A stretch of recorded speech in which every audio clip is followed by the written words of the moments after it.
Një çakall i egër është gjetur I goditur nga një mjet në brendësi të parkut kombëtar Divja Karavasta, një nga zonat më të rëndësishme natyrore në vend. Parku njihet për pyjet e dendura dhe biodiversitetin e pasur, ku jetojnë 10 specie të faunës së egër. Brenda territorit të tij ndodhen edhe banesa sezonale që frekuentohen nga pushues gjatë verës dhe nga të apasionuar pas natyrës gjatë dimrit. Por një fenomen shqetësues mbetet mungesa e sinjalistikës paralajmëruese rrugore përgjatë aksit që përshkon pyllin. Nga hyrja deri në dalje të parkut, drejtuesit e mjeteve nuk hasin tabela që të paralajmërojnë për kalimin e kafshëve të egra në rrugë. Rasti I fundit ku një çakall u godit nga një automjet rikthehet në vëmendje nevojën për ulje të shpejtësisë dhe rritje të kujdesit nga ana e drejtuesve të mjeteve.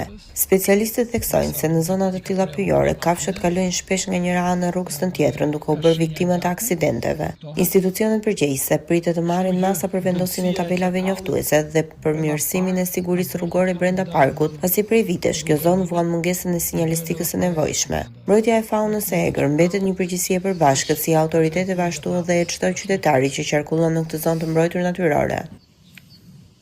Shumë I bukur, shumë I bukur.